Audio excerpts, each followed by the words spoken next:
Hello guys, this is Laura and welcome to my channel. For today's video, maghimo tag bouquet. I will teach you or tuduan ta mo sa paghimo og simple, elegant and cutie bouquet.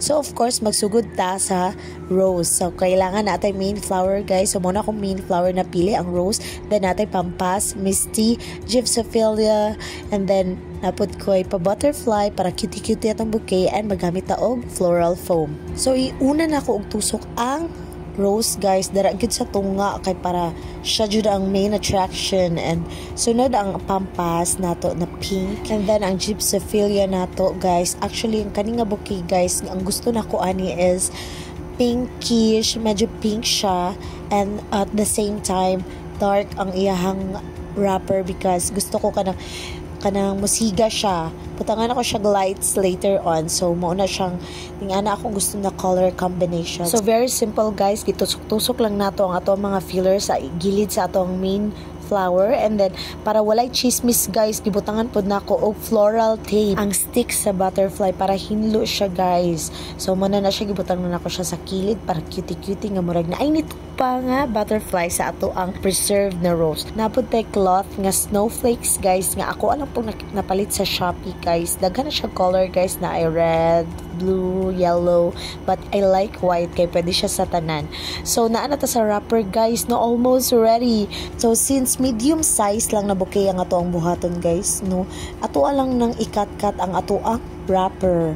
From isa ka buo guys, gikat na ko siya in half, and then gi 1/4 pagid nako siya. So ang 1/4 guys, ako lang siyang gipilo-pilo like kuan murag triangle, and gibutang nako siya sa center front sa bouquet, and nagamit ko og tape guys instead of kanang mga PC because siguro mas sa ako alang guys, no, mas limpyuhan ko if tape ako ang gamit, and then mas secure pod siya as in mapilit, although extra jud siya na cost sa bouquet guys, but it's okay kay diba kung nice ang bouquet nimo and clean, worth it lamang gihapon siya sa price.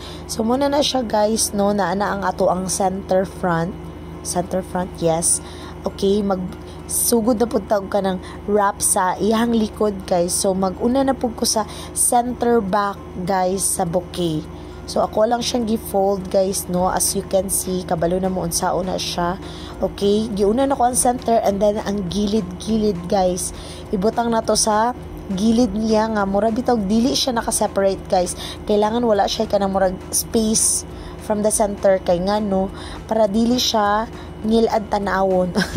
Diba? Pero nga na gyud akong gusto guys. So gibutang na ko siya sa both sides, right and left, and then gitape na pud nako siya, and then naghimo na pud ko another roll guys. Okay, ibutang na pud nako siya sa both sides until ma-complete nato, until ma-cover up nato ang mga kilid-kilid ug mga chismis.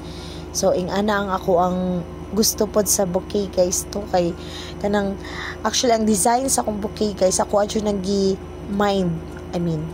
ako adyo nang pinag-isipan guys, no, kay gusto ko kanang friendly siya sa photoshoot, sa pictorials, nga pag mugunit ang isa ka tao makita jud ang bulak guys, kay usahay magud diba yung mga bouquet kay gina-wrap nila og tarong, nice ang pagka-wrap, but when it comes to picture wise, dili kay siya makita, kay labi na pag makadawat ang mga customers or mga clients og bulak, kay ila dayong ihag ang flower, so mawala dayon siya.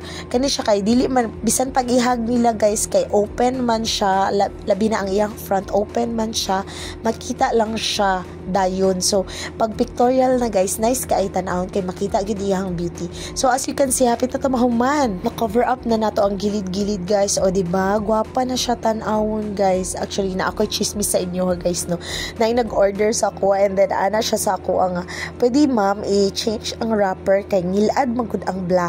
So imbis na masuko ka, no, pero wala jud ko nasuko guys, kay nga, no, na lahi-lahi magud opinion ang tao guys, no. So okay lang sa ako ang moingon sila kanang hilad guys, pero sa ako ang mao magud niya akong perception og mao pud niya ang ako ang gusto sa bouquet. So lahi man ta gusto, and dili lang man siya ang client pod, kay ang uban ma-appreciate man gihapon niya ang beauty sa imuhang gibuhat. So wala ko nasuko guys, no gitubag lang gihapon ako siya nga yes pwede po, and pwede lang pod nato ilistan ang color sa wrapper nga gusto ninyo ma'am. So nice lang gihapon ang ato ang treatment sa atong mga clients, kay syempre we have to respect nga dili man ta pareha tanan og kanang decision sa kinabuhi o kanang mindset. So mao na siya guys, gikan sa pag-wrap na anata sa pagbutang sa light. So as you can see mga gangs, no gitabunan nako ang chismis sa likod mga gangs, kay naabayan na siya kanang medyo crumpled bitaw ang wrapper, pero dili gyud na siya ninyo makontrol, kay mag-crumple dyan na siya guys, kay syempre mo hagunang gunitan og tarong. So kana siya pwede na siya masolusyonan, ginabutangan lang nako ang likod para limpyo siya tan-awon. And then guys, naanata sa pinaka final na moment after na to magbutang og light guys, no kay maghimo na tag ribbon para sa iyang handle para nice atong bouquet, and mauna siya mo kompleto.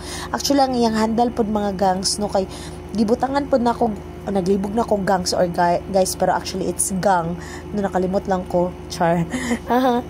so nanata sa kana paghimo og kanang mga ribbon guys, mga kay ang ako ang naisip guys, no is duha ka buok nga color combination, ang black and pink in your area.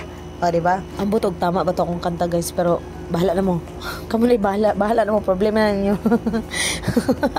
So muna na guys, no nagsugod ko sa black guys, kay black and pink man jud akong color nga ribbon. Ang ribbon nga gusto na ko himuon, so naguna ko kanang black, and then butangan ako siyang pink sa front niya guys. So ingana lang maghimo og ribbon guys, no bali tagduha-duha lang ang gilid-gilid ana guys, kay napaman ko isa nga ibutang. So mauna na siya. So until now guys, no kay I can't believe nga naabot ko ani nga field, kay actually nagakanta lang jud ko, pag yun akong hilig guys, pero dati nagatabang-tabang ko sa akong lola sa sa San Pedro, and then ganahan po ko anang mga maligya og pulak, and then ganahan po jud ko og pulak. So wala jud ko nag-expect guys nga from singer to florist, but I'm so happy guys kay gitagaan tag skill nga ning ani sa Ginoo, and I'm so glad diba kay makatabang jud siya sa ako ang expenses pod og sa mga bayronon, you know, kay syempre as a mother syempre daghan na tag bayronon guys, kailangan pa nato palit og diaper, o diba? Diaper hastang Bisaya. So muna na guys, no gitabunan po nako ang chismis pagbutang nako sa ribbon guys. Nagbutang pa jud kog isa ka layer sa ribbon around the handle, kay para matabunan ang mga chismis guys, katong mga tape, you know, o katong wire nga akong gigamit. So muna na siya guys, ang finished product. Oh my goodness, look at that guys, o diba? Oh mga gangs di ay sige jud ko kalimot, no, pero sige lang, ma-practice lang nako ni Perminte, and matawag na gihapon ta mga gangs. So muna na siya mga gangs, no. Oh diba, limpyo and so cutie for me ha, ambot lang sa inyo ha, pero I hope na ganahan pud mo sa ako ang naisip nga design. So ingana po nang iyang itsura pag nasa dark room mga gangs, no. Cutie jud kaayo siya, and pang mansari date as in perfect kaayo siya, and maupo na iyang itsura sa gawas mga gangs pag naa sa hayag. So I hope you guys enjoyed and learned something. I hope you guys subscribe, and till my next vlog. Thank you.